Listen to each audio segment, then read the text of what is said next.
Charte de l'impérialisme. La présente charte a été élaborée à Washington pendant la traite négrière, ensuite discrètement négociée à la conférence de Berlin en 1885, pendant que les puissances occidentales se partageaient l'Afrique. Ils négocièrent secrètement à Yalta le partage du monde en deux blocs après la Deuxième Guerre mondiale, et pendant la création de la Société des Nations, l'ancêtre de l'ONU. Dispositions générales. Article 1. Devise de l'impérialisme. Gouverner le monde et contrôler les richesses de la planète. Notre politique est de diviser pour mieux régner, dominer, exploiter et piller pour remplir nos banques, et faire d'elles les plus puissantes du monde. Article 2. Aucun pays du tiers-monde ne constitue un État souverain et indépendant. Article 3. Tout pouvoir dans les pays du tiers-monde émane de nous, qui l'exerçons par la pression sur les dirigeants qui ne sont que nos marionnettes. Aucun organe du tiers-monde ne peut s'en attribuer l'exercice. Article 4. Tous les pays du tiers-monde sont divisibles, et leurs frontières déplaçables selon notre volonté. Le respect de l'intégrité territoriale n'existe pas pour le tiers-monde. Article 5. Tous les dictateurs doivent mettre leur fortune dans nos banques pour la sécurité de nos intérêts. Cette fortune servira de dons et crédits accordés par nous comme assistance, et d'aide au développement aux pays du tiers-monde. Des régimes politiques. Article 6.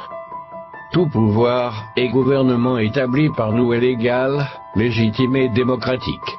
Mais tout autre pouvoir ou gouvernement qui n'émane pas de nous est illégal, illégitime et dictatorial, quelle que soit sa forme et sa légitimité.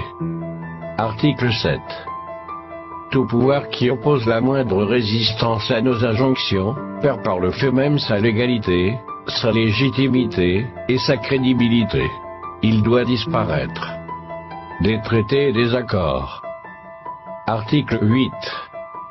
On ne négocie pas les accords et les contrats avec les pays du tiers-monde, on leur impose ce qu'on veut, et ils subissent notre volonté. Article 9. Tout accord conclu avec un autre pays, ou une négociation sans notre aval est nul, et de nul effet. Des droits fondamentaux. Article 10. Là où il y a nos intérêts, les pays du tiers-monde n'ont pas de droit. Dans les pays du Sud, nos intérêts passent avant la loi et le droit international. Article 11. La liberté d'expression, la liberté d'association et les droits de l'homme n'ont de sens que dans le pays où les dirigeants s'opposent à notre volonté. Article 12. Les peuples du tiers-monde n'ont pas d'opinion, ni de droit, ils subissent notre loi et notre droit. Article 13. Les pays du tiers-monde n'ont ni culture ni civilisation, sans se référer à la civilisation occidentale. Article 14. On ne parle pas de génocide, de massacre ni de crimes de guerre ou de crimes contre l'humanité dans les pays où nos intérêts sont garantis, même si le nombre des victimes est très important. Des finances publiques. Article 15. Dans les pays du tiers-monde, nul n'a le droit de mettre dans leur banque un montant d'argent au-dessus du plafond que nous avons fixé. Lorsque la fortune dépasse le plafond, on la dépose dans l'une de nos banques pour que les bénéfices retournent sous forme de prêts ou d'aide économique au développement en espèces ou en nature. Article 16. N'auront droit à l'aide précitée les pays dont les dirigeants font preuve d'une soumission totale à nous, nos marionnettes et nos valets. Article 17. Notre aide doit être accompagnée des recommandations fortes de nature à empêcher et briser toute action de développement des pays du tiers-monde. Des traités militaires. Article 18. Nos armées doivent être toujours plus fortes et plus puissantes que les armées des pays du tiers-monde. La limitation et l'interdiction d'armes des destructions massives ne nous concernent pas, mais s'imposent aux autres. Article 19.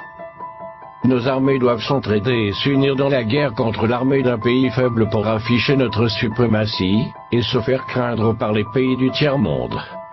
Article 20. Toute intervention militaire a pour objectif de protéger nos intérêts, et ceux de nos vallées. Article 21. Toute opération d'évacuation des ressortissants des pays occidentaux cache notre mission réelle, celle de protéger nos intérêts, et ceux de nos vallées. Accords internationaux. Article 22. L'ONU est notre instrument, nous devons l'utiliser contre nos ennemis, et les pays du tiers-monde pour protéger nos intérêts.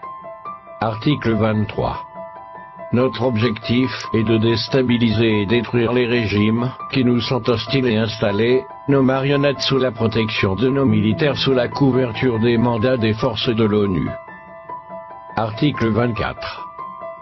Les résolutions de l'ONU sont des textes qui nous donnent le droit et les moyens de frapper, de tuer et de détruire les pays dont les dirigeants et les peuples refusent de se soumettre à nos injonctions sous la couverture des résolutions du Conseil de sécurité de l'ONU. Article 25.